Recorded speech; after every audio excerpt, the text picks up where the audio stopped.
Today, we're gonna be addressing the five Crips, the 5'7s, and the 5'8s, which make up the Neighborhood Rollin 50 Crips. Starting off as hustlers before transitioning to neighborhood members in the 1990s means they haven't been attached to a neighborhood car as long as the other neighborhood members, but that means nothing. This gang has numerous reputable members like Andre Lockhart, also known as D-Rock, OG Snaps, and C-Mac, who have made the gang what it is today. And they've always been in the headlines for numerous activities, including intense gang wars, multiple shootouts, and several robberies. So they definitely have a story to tell. Yeah. All right. Welcome to Cali's Most Dangerous. Let's get into it. Everybody over here got so much hurt, got so much anger in their heart. We lost a gang of homeboys. A lot of our friends got hurt. You know, we just got a lot of anger in us. So the first thing, we're gonna snap at it. On December 10th, 2016, Zakai Shuttle's uncle, a 16-year-old Tyrone Davis, was killed in a suspected gang-related shooting. Davis, known as 50 Bang, was a member of the Neighborhood Rollin 50 Crips, so was Shuttles. He was known as BK7. The Six Deuce Brims, who were one of the top enemies of the Rollin 50s, were believed to be responsible for the shooting. In a discussion of Davis' murder on Facebook 2 weeks after the killing, a friend showed Shuttles she should get a gun. And Shuttles replied on Facebook, "I got one." And that conversation was over with. But that definitely wasn't the end of that situation though. Fast forward to the following year. On April 4th, 2017, Cody McCoy, who was also a Rollin 50 member known as D5, was shot in the ankle in a drive-by shooting on 56th Street in an area claimed by the Rollin 50 Crips. Surveillance video showed a black sedan and a gold Lexus traveling down the street. Raven Hall, a 19-year-old member of the 112 Neighborhood Crips, also associated with the Rollin 50 gang, was present at the shooting. According to Hall, McCoy and Shuttles were in the front yard of a house and began making gang signs as a car drove by. And as soon as the car drove close enough, someone in the car started shooting at the men. Hall, who was in her gold Lexus with two other people, followed the car with the shooter. She eventually realized that others were following the car and decided to return to McCoy's house. But along the way, she picked up Nasty Hughes, a member of the Rollin 30s. Definitely two different gangs, but most of the Rollin old gangs are aligned with each other. Anyways, Shuttles asked Hall for a ride, and she agreed. At Shuttles' directions, Hall drove him, Hughes, and McCoy into an area claimed by the Six Deuce Brims. When they got to 60th in Vermont, Hughes pointed to a girl and asked Shuttles if he saw her. Shuttles looked and told Hall to pull over. Eventually, Hall parked in the alley as directed by Shuttles. Right after that, Shuttles got out and walked towards Vermont. According to Hall, Hughes said the girl she had pointed out had been involved in Davis' death. Hall noticed the man taking out some trash and the man asked for a number, but Hall denied. She gave her name, but not the number.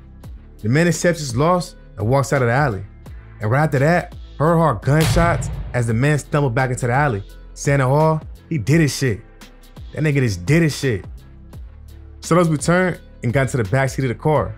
He put a Glock in the pocket of his hoodie and Hall drove out of the alley. Shuttles said he had to because the girl set up his cousin as he tried to apologize. Hall dropped off Shuttles and McCoy at McCoy's house, then dropped off Hughes and then went home. Surveillance cameras captured a shooting at Vermont and 60th around the time Hall heard gunshots and the man who took out the trash made his observation. The videos of the shooting itself were not good quality though and did not provide a clear view of the shooter. The videos did, however, provide a good view of Hall's gold Lexus. Both videos and testimonies of witnesses and victims established that a group of young people were standing on the corner when an African-American man in a dark hoodie walked up and opened fire on the group. The people, all or most of whom were students at a nearby high school, scattered and ran. The shooter hit 16-year-old Kevin Cleveland, Kiera Harris, and Damon Lafayette. Flitter Nehan, who was visiting his girlfriend at a local business at the time of the shooting, took some trash out the alley next to Albert Snacks. There, he saw a parked gold four-door sedan. He said a woman who looked like Beyonce was in the driver's seat. An African-American male, about 18 years old, wearing a gray hoodie, got out of the car and walked out of the alley towards Albert Snacks. Nehan left the alley, then saw a man walking towards the group. He then saw the man from the alley pull a gun out and shoot at the other man. One of the high school students of the group, Julian Myers, noticed the shooter as the shooter came out of the alley next to Albert Snacks and walked towards the group. He said he was smiling and had his hands in his pockets. Myers testified he recognized the man from Facebook. Myers testified Shuttles, as shown in his Facebook profile photograph, looked exactly like the shooter, but also stated that he was not certain it was the same person. According to Myers, Shuttles asked the group where they were from. Myers understood Shuttles was asking their gang affiliation. Harris replied she was from Brims. And as soon as she said that, Shuttles began firing at the group as people began running. Myers ran away. He was running towards the alley when a gray or gold car pulled out. As the car sped off, he seen a car was driven by a woman wearing glasses, and there were 2 other people in the car. Myers turned and ran to a store because he was worried the car might follow him, but returned a few minutes later after the shooting. When he returned, Myers saw Cleveland trying to walk, but he couldn't because of his injuries. Cleveland appeared to be in pain and was yelling for someone to call his mother. He was alive when the paramedics took him away in an ambulance, but died later from one of the 3 gunshot wounds he sustained. Kiera Harris and Damon Lafayette, who were in a group of young people standing at the corner, were also wounded by the shooter and taken to the hospital. Thankfully, both survived though. During the trial, Harris testified that the man in the gray hoodie asked her where she was from, and she stated that she kept walking and did not reply. But the man kept repeating the question. Harris claimed she did not remember telling police someone said Westside Brims. Harris instead said she heard shots and began to run. She realized she had been shot in the shoulder and eventually shot on the curve. Harris denied being associated with any gang and denied anyone in the group in the corner was associated with the Brims. Yeah, she said she couldn't remember a thing, and on top of that, she said she couldn't identify Shuttles as a shooter at trial. Harris, she never gave statements on who the shooter was, but none of that mattered due to statements from other witnesses, surveillance evidence, and co-defendants' Hall statements. The trial court sentenced Shuttles to a term of 130 years to life in prison, plus 15 years in life for the firearm enhancement. Look, rest in peace to Kevin Cleveland. That young man was at the wrong place at the wrong time, and often in Los Angeles, it can be a fatal mistake. And honestly, that's just another example on how age and gender become irrelevant once you start gangbanging. It's a dangerous game for all parties involved. Anyways, that's just one situation though, and if you thought that one was crazy, bro, you need to pay attention because this shit is about to get real. It's a lot more crazy stories you're about to get into. But before we get into all that, let's get into the danger rating of the Neighborhood Rollin 50 Crips. The Neighborhood Rollin 50 Crips received a danger rating of an 8.9 out of 10 based off of the gang's history of violence in Los Angeles, California. Yeah, if the Rollin 50s think you whifty, trust, shit won't be nifty. Bars, nigga. Now the Rollin 50s, they've been in the headlines for numerous known robberies, set-up murders, and just overall griminess in the area. Now I ain't trying to be funny. Look at that nigga C-Mac the Lope. Even after the fame, if you see that nigga walking towards you in the dark, you go cross the street. Don't lie. Nah, seriously though. The Rollin 50s have had several factors from the hood who have made the game what it is today, which is why they got an 8.9. But what do you guys think though? Would you guys have went higher or lower? Y'all let me know in the comments, man. Let's have a conversation about it. Also, y'all got any crazy stories about these guys? Any close calls? Y'all let me know about that as well. Who are the Neighborhood Rollin 50 Crips? The Neighborhood Rollin 50 Crips, also known as the Rollin 50s, are an African-American gang located on the west side of South Central Los Angeles. But they are also definitely known to put on the other races. Yeah, at this point, you should know by now, most gangs out here recently, they don't really see color. You just gotta be ready to ride, slide, or commit a crime. Most importantly, don't drop a dime. The Rollin 50s consist of 3 active subsets, which include the 5-5 Neighborhood Crips, the 5-7 Neighborhood Crips, as well as the Neighborhood 5-8 Crips. The neighborhood as a whole stretches from 54th Street to 59th Street, between Vermont Avenue and Western Avenue. When it comes to umbrellas and cars, the Rollin 50 Crips are part of Neighborhood Crips and the Rollin Alliance. But this wasn't always the case though. During the 1980s, the gangs in this area were known as the 5-5 Hustler Crips, occupying pretty much the same area. During the early 1990s though, they changed their name to 5-5 Neighborhood Crips, and then shortly thereafter, the NAC factions formed. The 5-7s and the 5-8 Neighborhood Crips, they joined shortly after. Ever since, the 3 factions have been under the Rollin 50 Crips neighborhood identity, and have been aligned with all NAC sets throughout Los Angeles, which means they have close ties to gangs like the Rollin 60s and the Rollin 90s, and the East Coast Crips as well. When it comes to the attire of the gang, it's not hard to identify the 50s. A majority of its members wear Atlanta Falcons clothing, and even a baseball team, the Florida Marlins. The F standing for the 50s. Alright, so we know what the 50s are, but let's get into some history so that we can really establish where this gang is today. History of the Neighborhood Rollin 50 Crips. Because the Rollin 50 Crips are divided into 3 subsets, the history of the Rollin 50 Crips really needs to be broken down into pieces to fully understand it all. Like already mentioned, the 5-5 Neighborhood Crips were originally known as the 5-5 Hustlers. They mainly focused on getting money, driving nice cars, and of course, getting bitches. But due to gang politics and impending wars, they turned to Neighborhood Crips by the 1990s.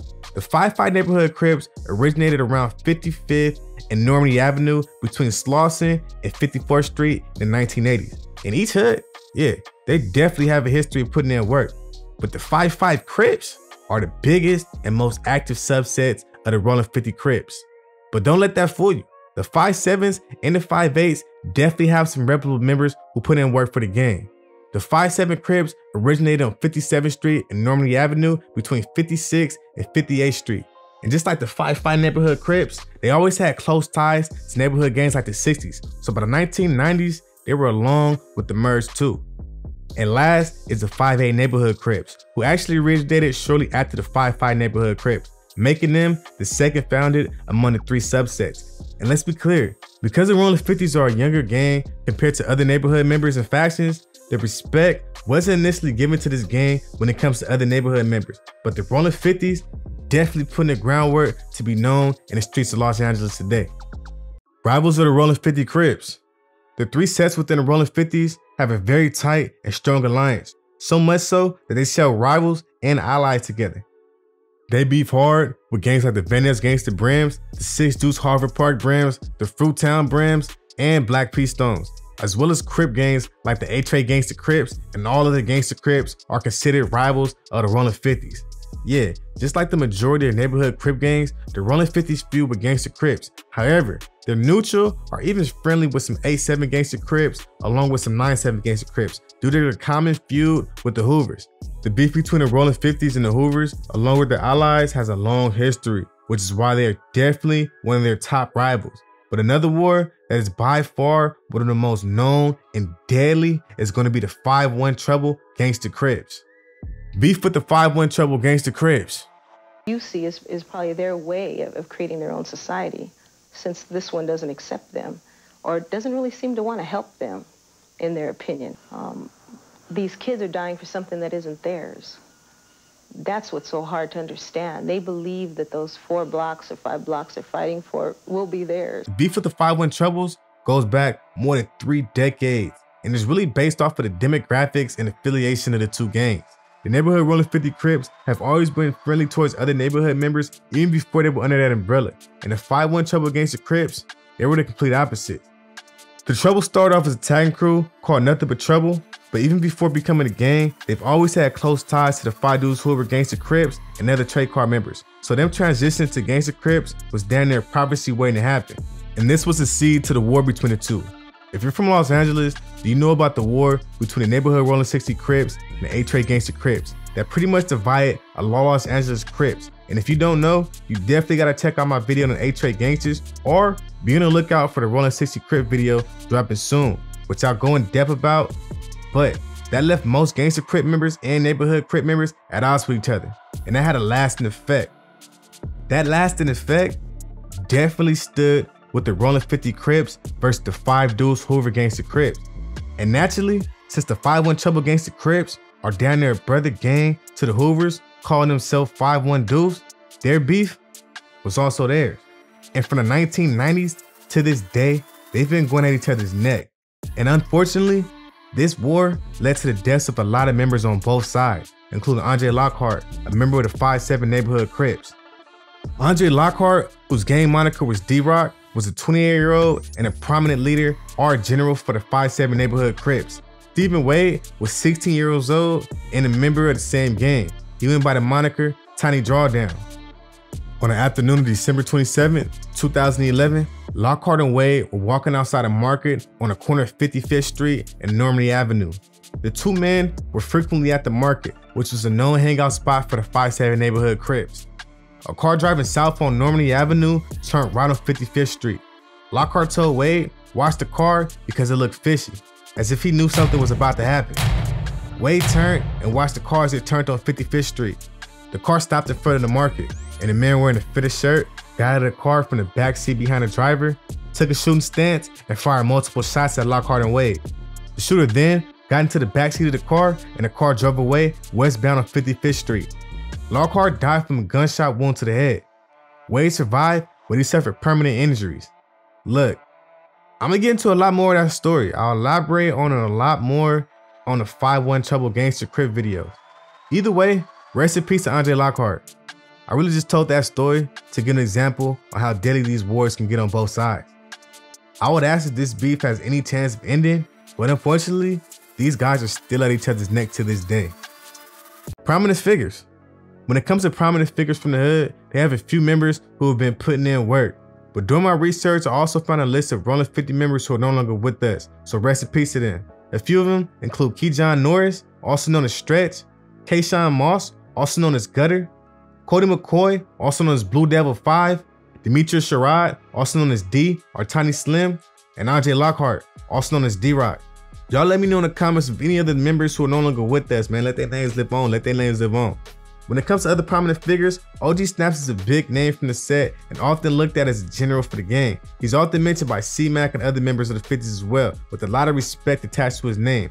ODM Slim is also a big figure from the hood. He's known for managing C-Mac the Lope, but he's always been a factor for the gang way before his situation with C-Mac. After being shot in 2003 with a shot that should have been fatal, he survived and went on to do a lot for his hood, but also his community. But I can't tell y'all his story, man. Y'all tap into his YouTube where he has his personal stories, a lot of dope interviews, and hood vlogs as well. We definitely can't mention the Rollin 50's prominent figures though, without mentioning C-Mac, the Lobe, 5'5" Cripster himself. Come on now. Over the years, the Rollin 50 Crips have become one of the most known gangs due to exposure from C-Mac. Let's just be real. And yeah, bro literally does it all. He's a meme, a rapper, of course a Lope, but most importantly, a hood activist. C-Mac is known for giving back for the community, and he lets the world know it. He's done numerous food drives, toy giveaways, and shit. He even gives money to the homeless when he can. Currently, he's locked up on a gun charge though, so it's free him, man. Free him, man. Y'all go ahead and comment free C-Mac in the comments. Let me see as many comments as I can on that one.